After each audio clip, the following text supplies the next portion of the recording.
Hey everybody, in this episode of AFTERBUZZ TV Spotlight On, we're getting up close and personal with one of the stars of Bravo TV's Real Estate Wars, DAngelo. Let's do it. You're tuning into the destination for TV superfan discussion, AFTERBUZZ TV. And now, let the buzz begin. Yes, some Kygo bringing us into this AFTERBUZZ TV Spotlight On. Welcome everybody.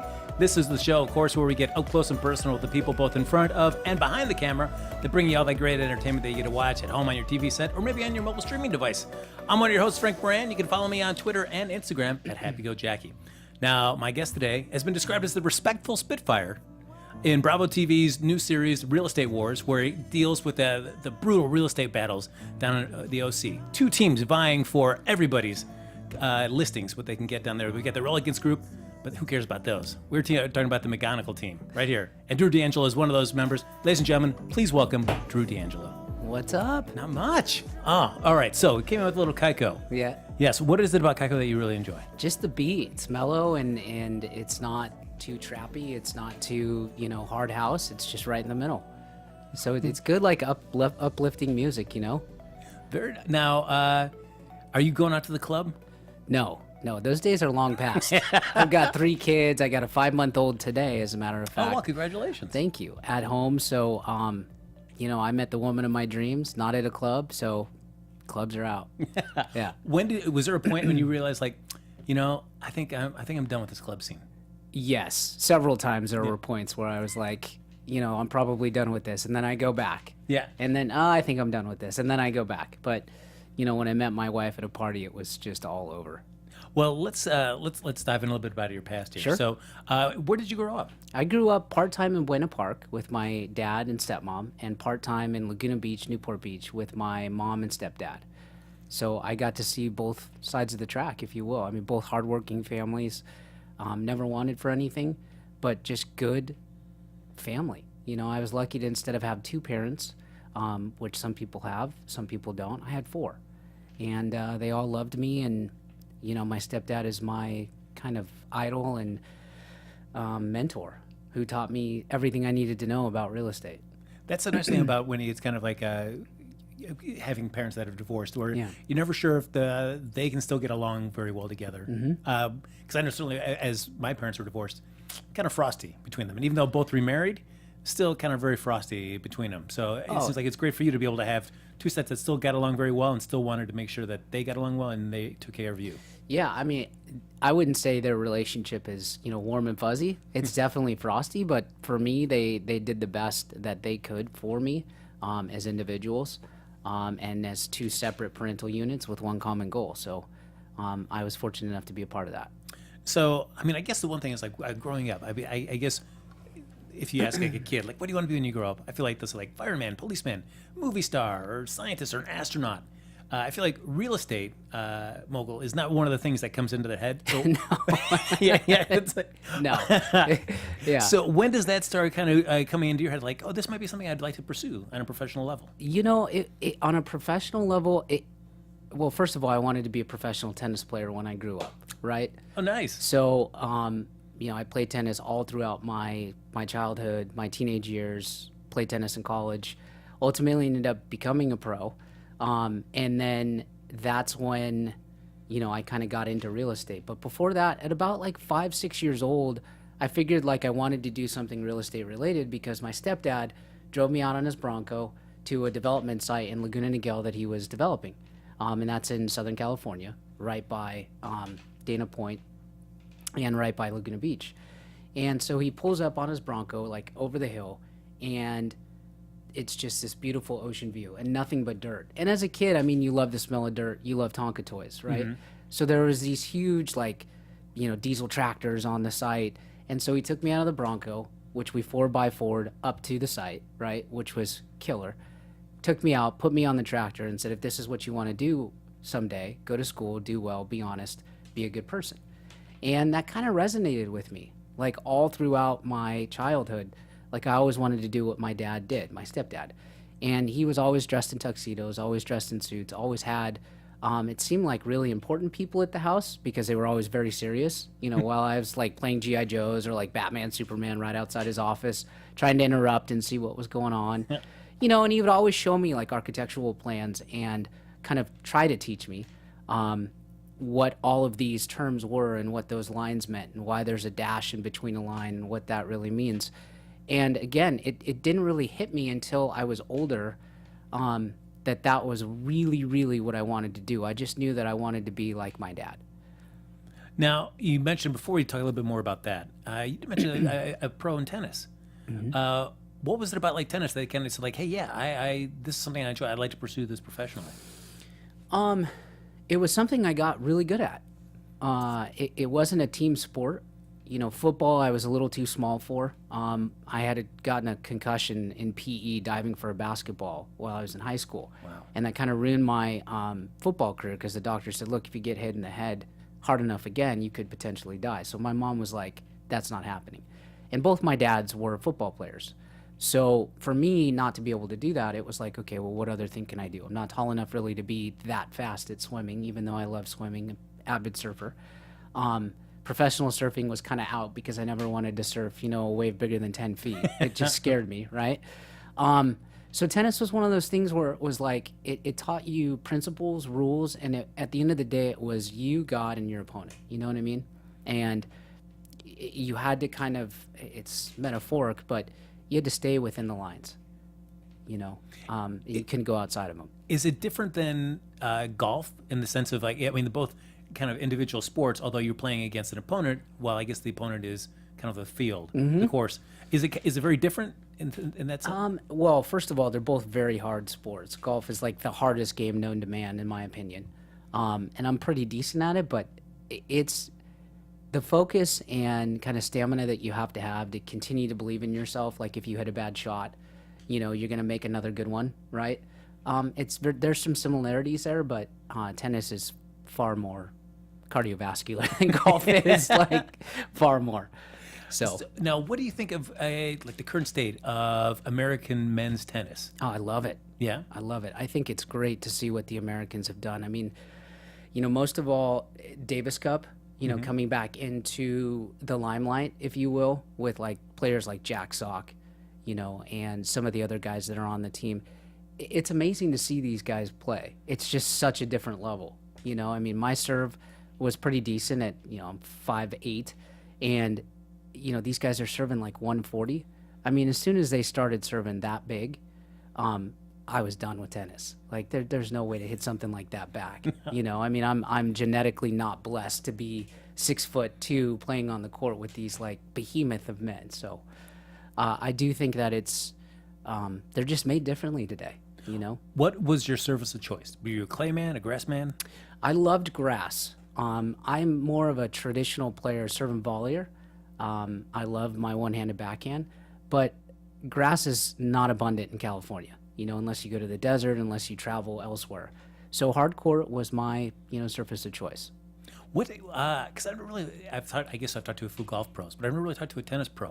What is that like when you want to pursue that professionally, just in terms of playing? Are you constantly on the road? Are you constantly going to different tournaments? What is it like? Well, you're constantly playing different tournaments, you know, trying to qualify for the ATP, which I never got to. So you're playing qualifying matches, and you're playing a lot of good guys, you know, Division I players in college. Those guys are just a cut under, you know, being ATP professionals. So when you play against guys like that, it's tough. And it's just tournament after tournament after tournament. It becomes your life. You know, but for me, it was more of a segue into teaching tennis, you know, because I fell in love with the passion for teaching people, and particular kids, and building relationships through that. And so it was a great segue into it, you know, chasing that and saying, okay, I need to do something a little bit more mellow, I think. And so I taught and, you know, created a business, ran a couple different clubs with some partners, and was given the opportunity to, you know, be involved in the community and kind of help kids learn the game that they fell in love with. And I to this day, I mean, I've sent a couple kids to college on rides as a coach, so that's rewarding. I've, you know, let me just put it this way. I've created a lot of relationships with friends in the community because their kids would come to the court and play, and they're 20 years later, here we are, and they're, 28, 29 years old, still playing tennis. So it's a very rewarding experience. That's got to be cool to see somebody that you taught so young still loving the game. Oh, it's awesome. Yeah. They still can't beat me, but it's great. How often do you play now? I'm good for about maybe once a month now. If I really get into it and I get the bug, it's one of those things where I'll play 3-4 times a week. But I got to get the bug. Yeah. It's you fall in and out of love with it when you've played it so much. It's like, okay, if the U.S. Open is on TV and it's constantly kind of in my face, then I want to play it more. But if it's not, I just forget about it, and real estate keeps me more than busy. Would you consider like the U.S. Open or any of the Opens kind of like a Super Bowl where it's like shut everything down, I'm just camped out here in front of the TV watching this? For sure. U.S. Open, Wimbledon, by far the two biggest tournaments I think in the world. So do you feel like, because I know in terms of teaching kids and getting them to love that sport, people that want to pursue it professionally, just I guess amongst the sports, if you're thinking basketball, football, soccer, tennis, golf, in terms of pursuing something and maybe having being able to achieve something on a professional level, where do you think tennis kind of ranks in the ability to maybe possibly succeed in that? It's very difficult. Just like golf. That's where there's some crossover as far as similarities too, because there's so much talent out there, and the level is so high that to get to where you need to be, it's fitness.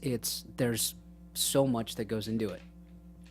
And I think it's just really hard. I think it's one of the hardest sports to become a professional at, which is why there's so few tennis players that are ATP ranked. Is that tough when because I guess you want them to enjoy the game, Yep. but then also kind of temper their expectations? Like, you can do this, but you might not make it professionally. That's a great question. Every time I never ran into a child who said, or a child's parent, should I say, that said, hey, I want my kid to be a pro. You kind of have to organically build that. If you fall in love with something, then you're going to pursue it. And then through that pursuit, you'll find that, I guess, flow of, do you want to take this to the next level? And then there's levels. You go from junior tennis, you play your local club tournaments, and then you play, normal tournaments around, and you play national tournaments.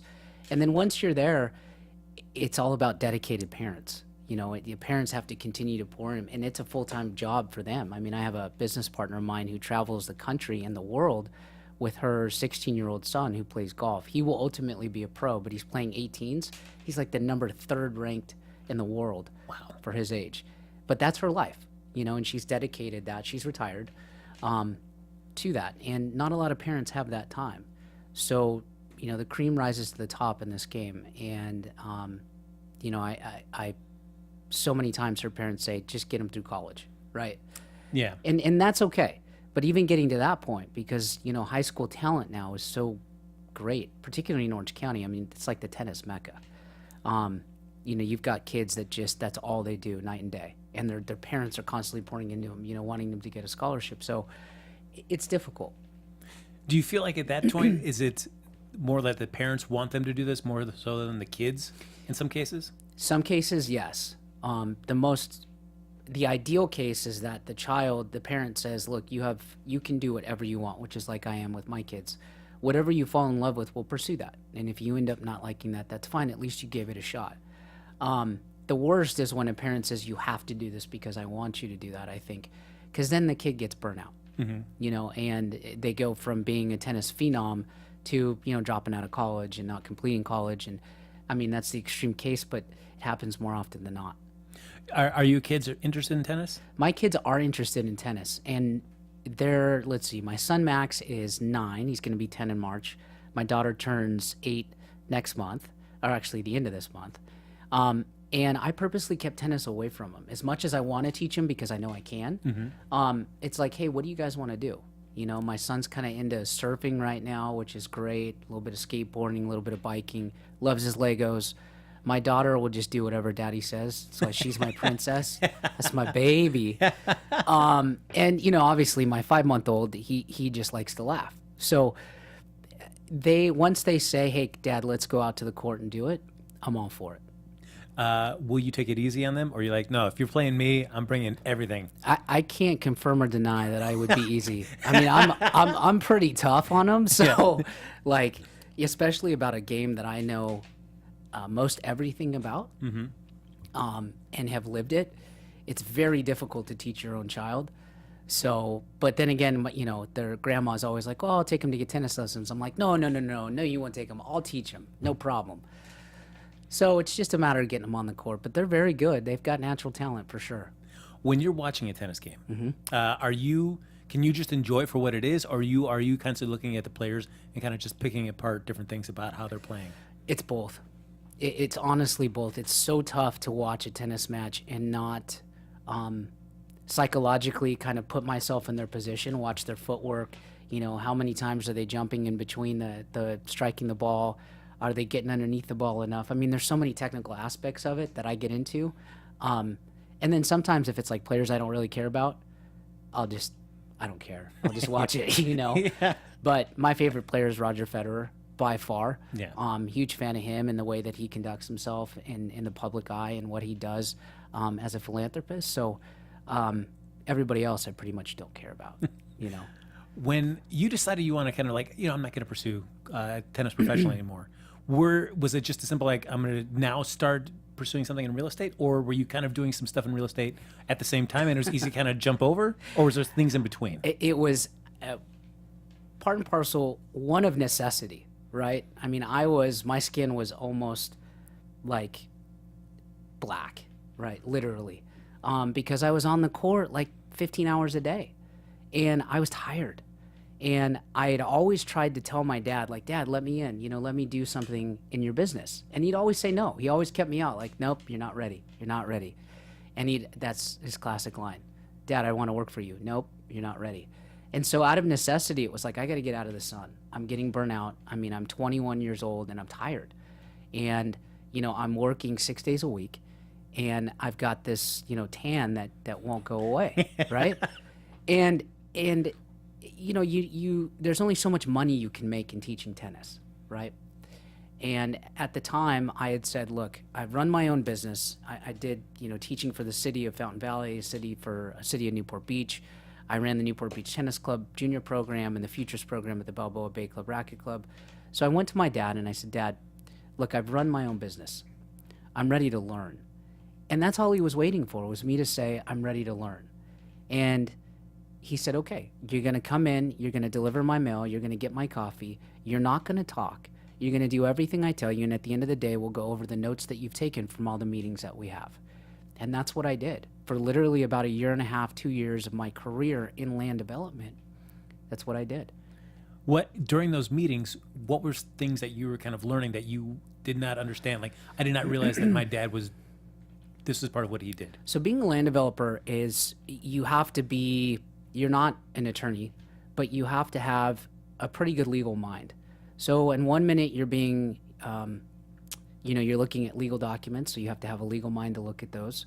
On the other hand, you're being a politician because you're talking with city mayors, city supervisors about trade-offs, you know, and about legislation that could affect your development downturn. You're dealing with public agencies like, you know, U.S. Department of Fish and Game, U.S. Department of Fish and Wildlife, Army Corps of Engineers. I never knew my dad dealt with people like that, you know, and you have to be a biologist because you have to know what flora and fauna is on your property. You have to know what an EIR is. You have to know what a mitigated negative declaration is. You have to know how to write a specific plan. You have to know the different elements within that. You know, why are streetlights put up in a circulation element? Why are there roundabouts in a street?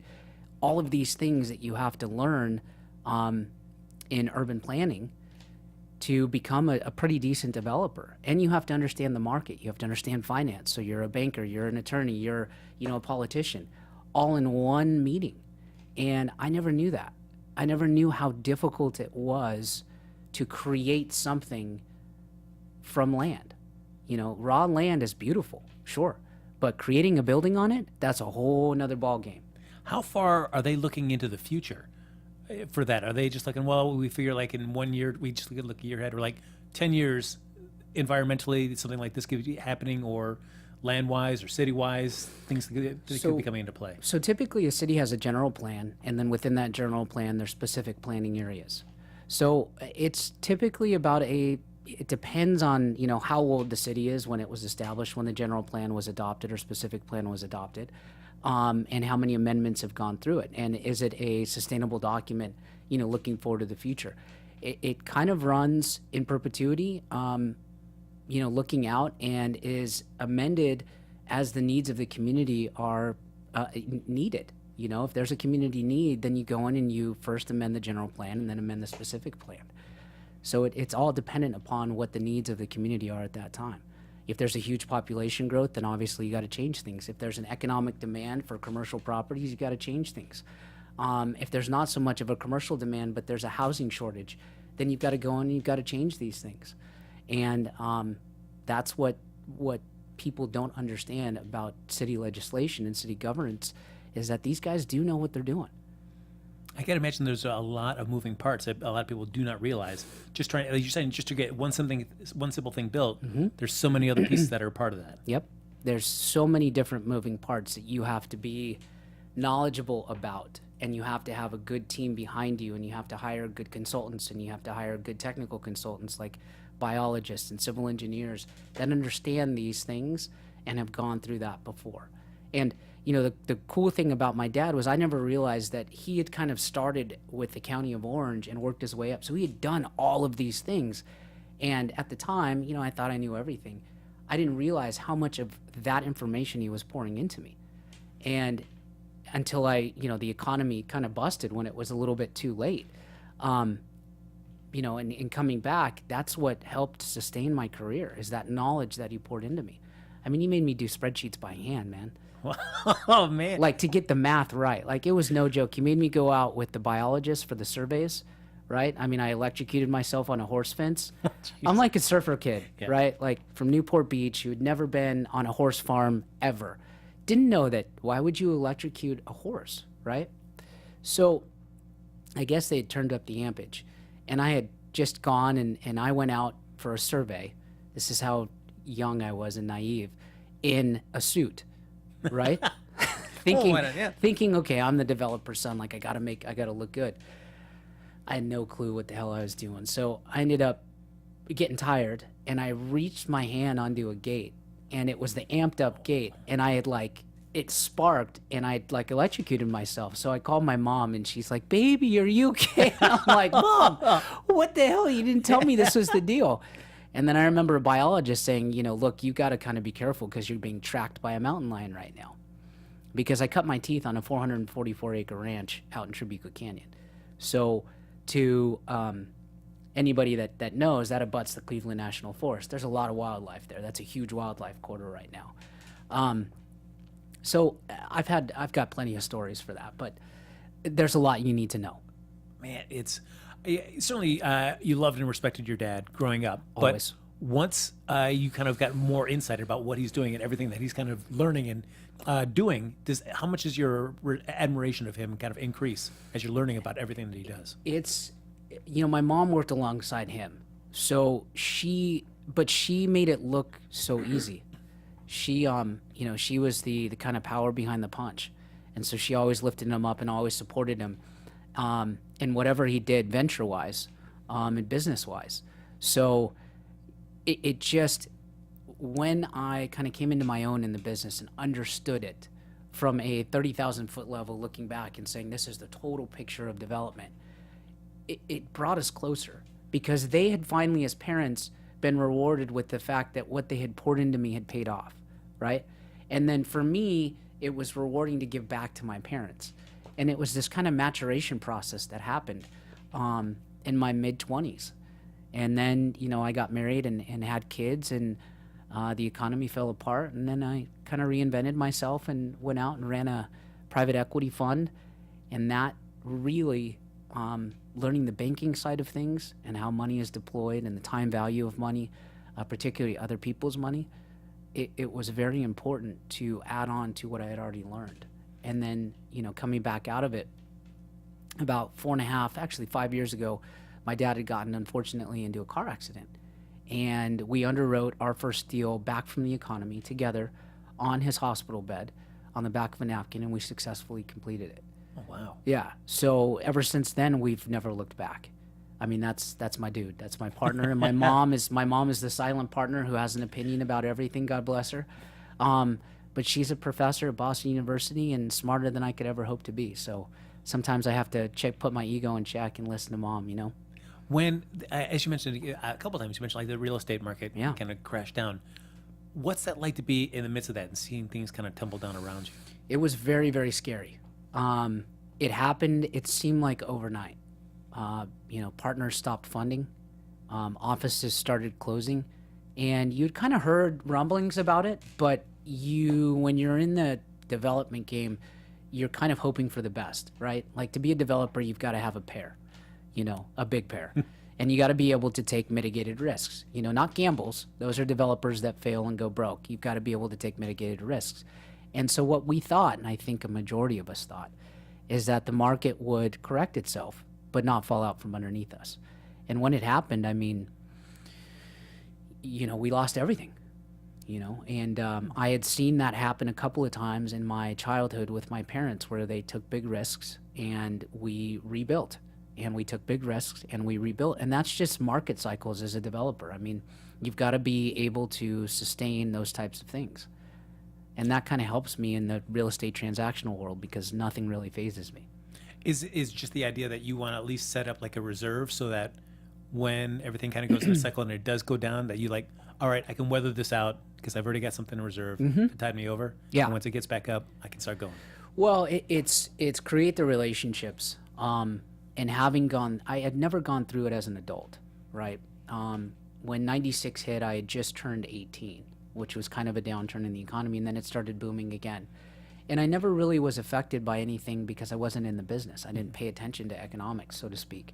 I was just kind of living the dream. I was 18 years old, doing whatever I wanted, surfing every day, partaking in things I shouldn't have partaken in, and, just living the dream. And then when I got into a professional career, you learn what's important, and yes, the answer to your question is yes, you have a reserve account, but relationships matter.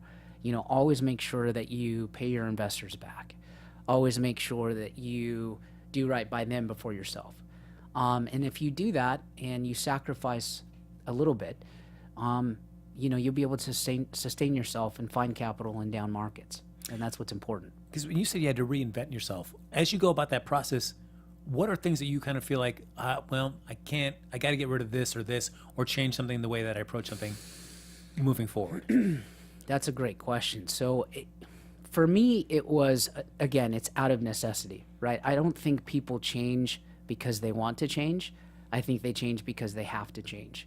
And I had to change. I had to, provide for my family. I had a newborn at that time, which was my son, Max. I had to create a steady stream of income. And so I went out and I wrote a business plan on how to invest and divest in foreclosure real estate, had it blessed by numerous guys that knew more than me. And my philosophy is always hang around people that are smarter than you and have more than you do. And you're going to learn something. And so that's kind of been my MO. And so I went to guys that were smarter than me, that had been to places that I had never been. And I said, how does this business plan look? And they said, it looks terrible, but here's what you need to do to change it. And so finally I was able to change it to a point where I was able to present it. And a very good friend of mine, Matt Bailey, shout out to Mr. Bailey, introduced me to a friend that he was in a master's program with at UCI. And this guy happened to be married to an heiress of a very large fortune. And so I presented my business plan. I had taken a look at their portfolio of properties and said, look, let me sort out kind of how you can start to really gain money, show you where the holes are. And so I did that for like 4 months for free.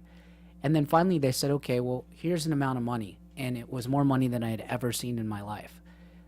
Go out and spend it and do what you did for our portfolio and build upon it. And so I did. I took $40 million. I invested it into the foreclosure market, did well. You make that seem so easy, Drew. Just $40 million. I invested that. It was over time. It was over time. Man, Yeah. that's just huge. I mean, huge numbers. I mean, I guess, growing up and being around those environments, those kind of numbers doesn't seem as daunting. No, I was never around that much money. Okay. Ever. That was more money than I had ever been around. I mean, I was carrying cashier's checks of 10 million or more in my backpack at any given time. You know, just to go to foreclosure sales and buy properties. I mean, that was my life.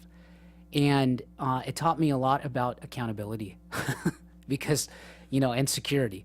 You know, you have to be secure, you have to be accountable. And, you know, I was able to reconcile every dollar and cent. And to this day, these people are my partners. So extremely blessed for the opportunity that was given to me. Well, I guess just one kind of side note, kind of dealing with all this, in terms of buying something. Like, say me as a potential homeowner. Sure. Certainly, you know, the type of houses that I could afford. I mean, I know I look pretty stylish, Drew, but you know, It's the guys that dress like me that work for the guys that dress like you. So let's get that straight. oh, I only wish that were the case. I wish that were the case right now, Drew. Sadly, it's not. But Yeah. like, so certainly the houses that I could be in the market for, compared to a lot of the people that you work with down, say, in the OC or elsewhere, are the challenges that we're facing are pretty much the same. They're just kind of scaled up. Or when you're dealing with that much amount of money, there's also a whole big other bag of issues that come into it as well. Depends on the circumstance. More money, more problems. You know, more complications. But again, if it's you know, apples for apples real estate transaction, it's going to be pretty much apples to apples. It's the same thing. If it's a divorce, it gets a little tricky. If it's a trust, it gets even trickier. It just depends on the vesting entity, and it depends on the client and kind of the baggage that client comes with. Man. All right. So at what point then does Bravo start reaching out and saying, hey, we're thinking about doing this series, Real Estate Wars. Are you interested in being part of this? I was, so funny story. So I got a call one day as I'm driving home from one of our developments in San Diego. And I was on the phone with our partner, Greg LaMarca of Alliance Development. And I said, hang on. And this phone call, I wasn't able to pick it up. And this lady says, so-and-so from World of Wonder Productions. And I'm like, this has to be one of my bros playing a trick on me.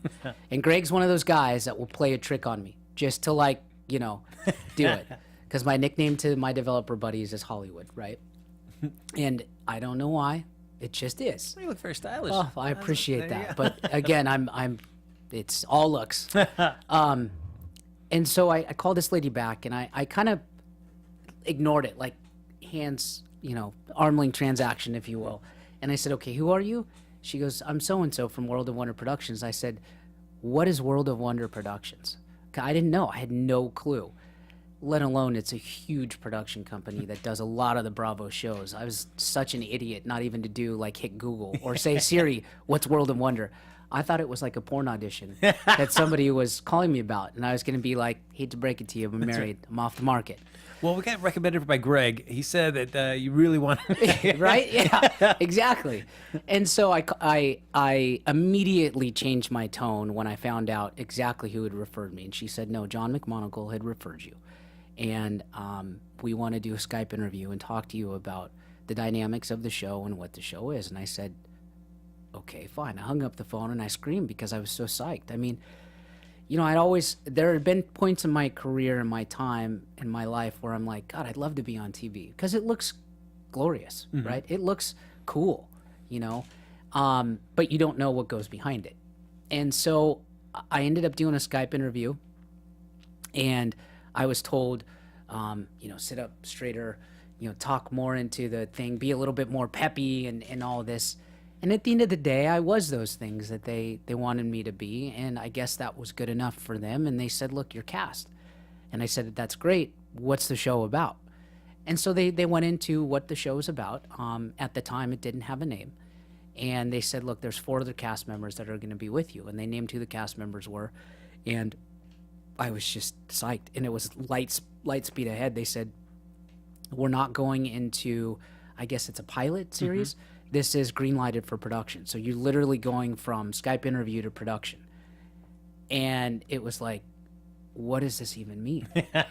And so I sat down and I talked to wifey about it because we make decisions together. Husbands out there, always make a decision with your wife, never without. And we talked, and I was the last one to sign the contract because I wasn't sure that I wanted to expose my family, not knowing what it was, to that. And so finally I sat down with John and Hannah McMonagle, and they had said, This is a once in a lifetime opportunity. I'm telling you, take this. And I did. So because the way the show's kind of structured, we got the Relegance and we got the McGonagall. Irrelegance, yes. Yes, that's right. Had you already been working with John as kind of the team, or was it kind of more a team established for the sake of the show? No, the McMonagle group is a group that has always been established. John has always had a team, and it's always been a top producing team. And I've been a part of John's team for 5 years. I've known John for 20. He was my parents' realtor. Wow. Yeah, but he'd hate that I said realtor. He's my parents' agent. Sorry, John. And he just did a bang-up job. He always was well-dressed, smelled good, spoke well, and handled business for my parents. And my parents always made money. And there was another guy, Ron Felsot, that worked for him, and Ron's just like the coolest guy ever. And so when I had gotten my license, which was kind of a right term from being a fund manager, if you will, I called John and I said, when I get my license, I'm going to work for you. And at the time, he didn't believe me. And I ended up getting my license, and I sat down in front of him and said, here I am. Rest is history. So... But you had no idea that he was even thinking of you. Like, I'd like to add Drew into this. I think he'd be a great addition. I had no idea. No clue. I mean, John and I are friends, and we've become brothers over the past, several years. But I had no idea that he even thought of me that way. I mean, this was a guy that's like, in my opinion, up there in the real estate world. And for him to say, look, Drew, you're a rock star.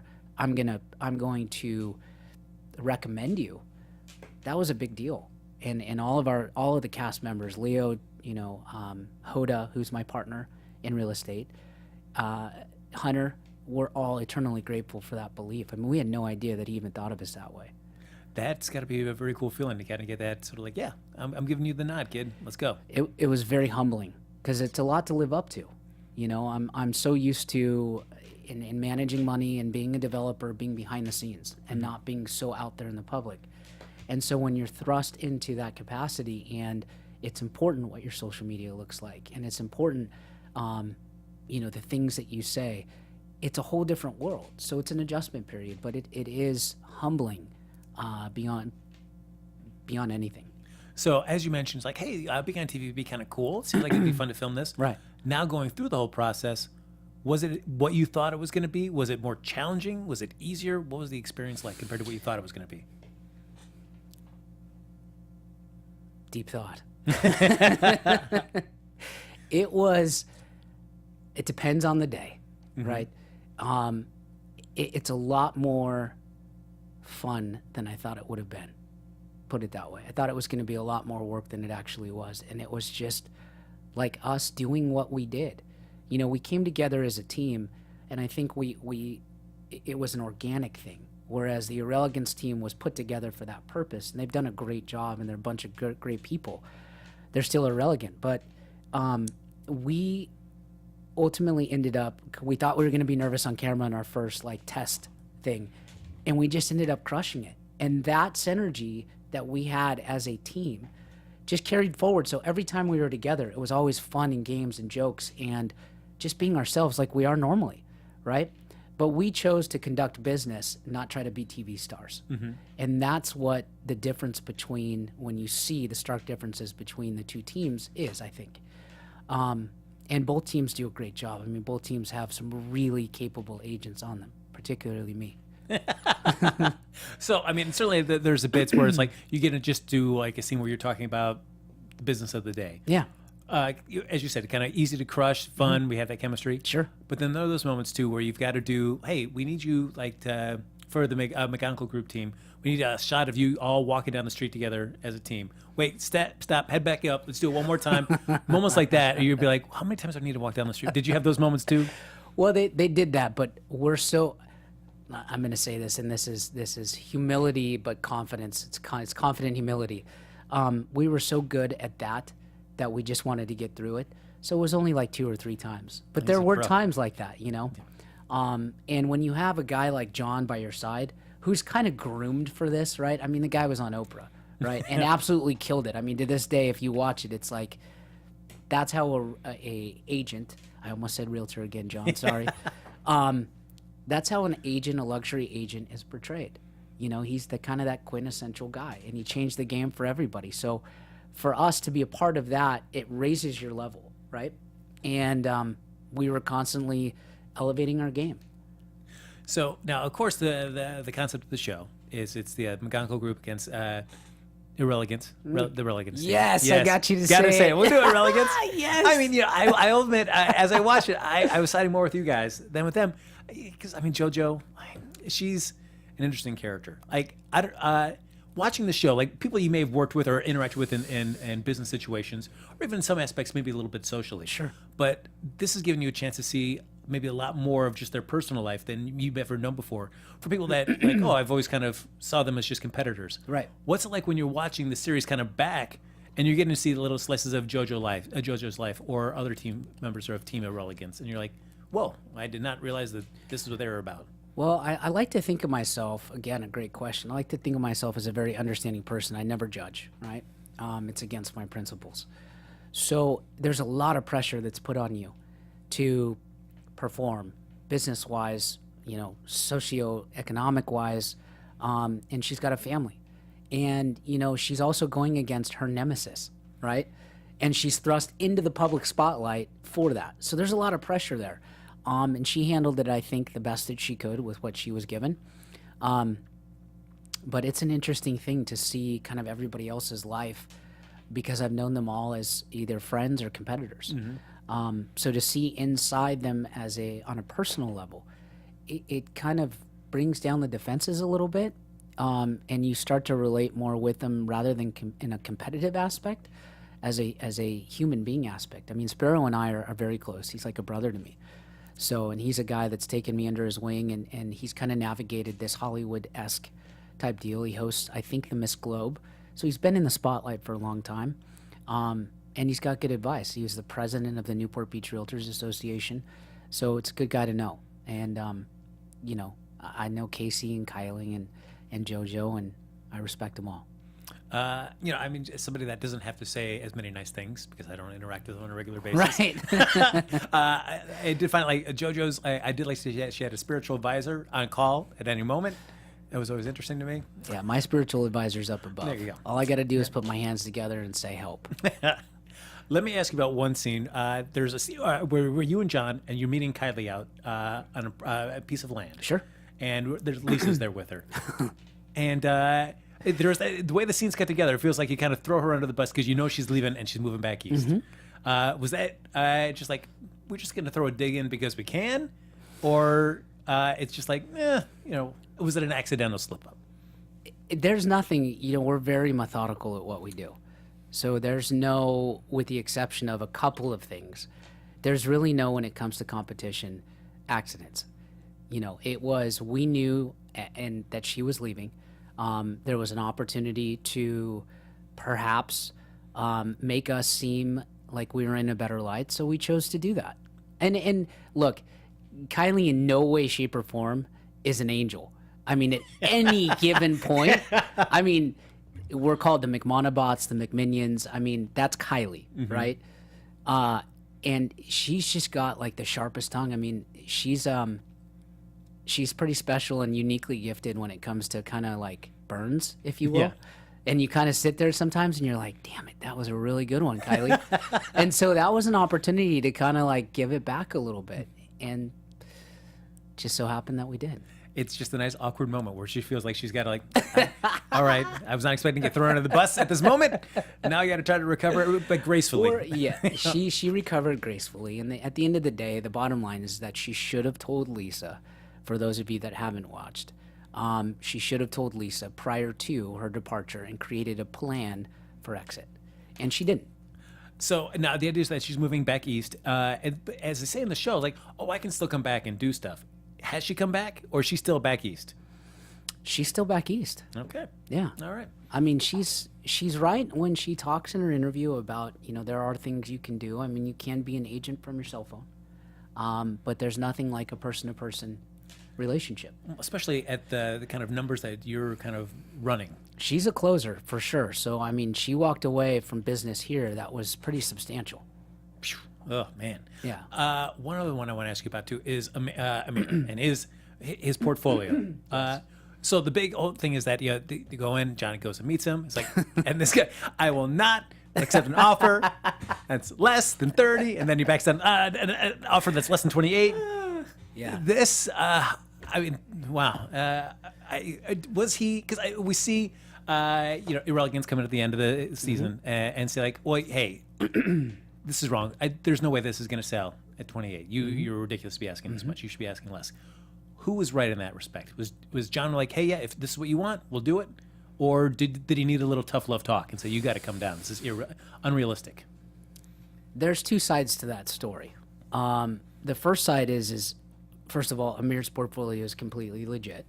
And, it's when you're in his position, you're constantly testing the waters to see what your agents are going to say, right? Having been on the opposite side and managing money and having agents work for our business, I can sit back and say that I've been in that position before. And, John handled it correctly when later on in the episodes, he sat down with Leo and said, here's the comps, here's what we need to do. We need to do a price reduction.